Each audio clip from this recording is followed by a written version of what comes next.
মাধ্যমিকের পর এবার নিট পরীক্ষাতেও দুর্নীতি। বড়সড় অভিযোগ উঠল ডাক্তারি প্রবেশিকা পরীক্ষার বিরুদ্ধে। 720-তে কিভাবে আসে 719 নম্বর দেওয়াতেই নাকি হয়েছে গদ্দারি। বেড়েছে মেধা তালিকার সংখ্যাও। একবারে নজিরবিহীন ইতিহাস এবারে নিট ফলাফলে। ঘুম উড়ল এনটিএর, ঘাড়ের ওপর চাপ দিচ্ছে হাইকোর্ট। সদ্যই ফল প্রকাশ পেয়েছে ন্যাশনাল এলিজিবিলিটি কাম এন্ট্রান্স টেস্ট অর্থাৎ নিটের ফলাফল। আর ফলাফল প্রকাশের পর শুরু হয়েছে জোরদার বিতর্ক। ডাক্তারি প্রবেশিকা পরীক্ষায় করা হয়েছে অনিয়ম, যোগ্যরা পিছিয়ে পড়েছে তালিকা থেকে। যদিও আমাদের দেশে হেনকাণ্ড নতুন কিছু নয়, পশ্চিমবঙ্গের মতন রাজ্যে যেখানে ভুরি ভুরি দুর্নীতিতে ভরা, শিক্ষা থেকে শুরু করে চাকরি সবেতেই ছাপ রয়েছে দুর্নীতির, সেখানে নিটের ফলাফলেও যে দুর্নীতি হতে পারে এখানে অস্বাভাবিকের কিছু নেই। আর যার জেরে ক্ষিপ্ত পরীক্ষার্থীরা। শুধু তাই নয়, প্রশ্ন উঠছে এনটিএ এর দায়বদ্ধতা নিয়ে। আপনাদের জানিয়ে রাখি, নিট পরীক্ষার শুরুর দিন থেকে প্রশ্নপত্র ফাঁসের অভিযোগ উঠেছিল। ফলাফল প্রকাশের পর অভিযোগ আরো জোরালো হয়ে উঠেছে, বিশেষ করে নিটে যেভাবে নম্বর দেওয়া হয়েছে।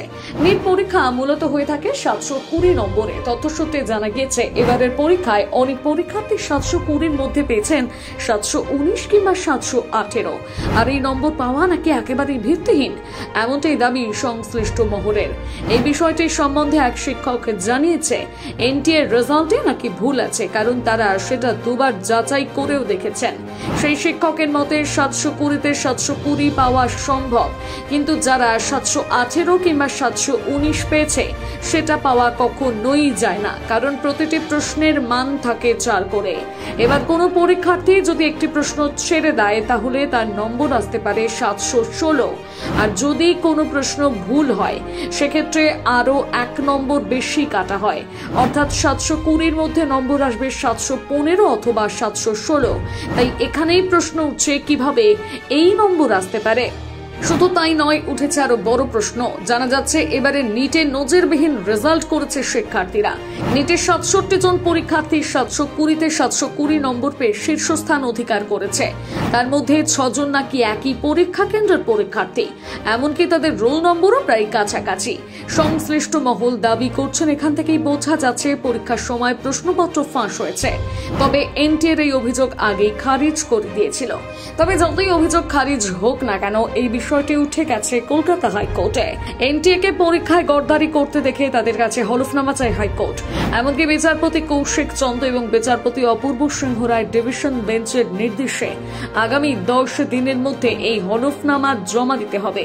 এমনকি কেন্দ্রীয় এবং রাজ্যের ক্ষেত্রে কিভাবে কোন নিয়ম নীতি মেনে নিটের ফলাফল প্রকাশ করা হয়েছে তা উল্লেখ করতে হবে। আদালতের নির্দেশ, মামলার রায়ের ওপরই পরীক্ষার কাউন্সেলিং করা হবে। তবে আপনাদের এই মুহূর্তে জানিয়ে রাখি, এই অভিযোগ শুধু পরীক্ষার্থীরা করেছে এমনটা নয়। দেশের অন্যতম শিক্ষা প্রতিষ্ঠান ফিজিক্স ওয়ালার তরফ থেকে অভিযোগ উঠেছে। তিনি সমাজ মাধ্যমে একটি ভিডিও প্রকাশ করেছেন যেখানে এক পরীক্ষার্থীর ওএমআর শিট দেখানো হয়েছে।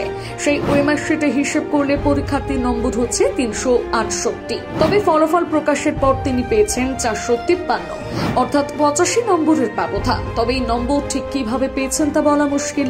ভিডিওতে আরো দাবি করা হয়েছে এই কাজের জন্য মেধা তালিকা থেকে পিছিয়ে গেছে অনেক মেধাবী ছাত্রছাত্রীরা। শুধু তিনি নন, একই সাথে বিরুদ্ধে প্রশ্ন তুলেছেন কংগ্রেসের নেত্রী প্রিয়াঙ্কা গান্ধীও। এখন শুধু সময়ের অপেক্ষা এনটিএর হলফনামায় ঠিক কি উল্লেখ করে। তবে জেরে যে অসংখ্য ছাত্রছাত্রীদের ভবিষ্যতে বড় ধাক্কা সামলাতে হবে তা বলতে বাকি রাখে না।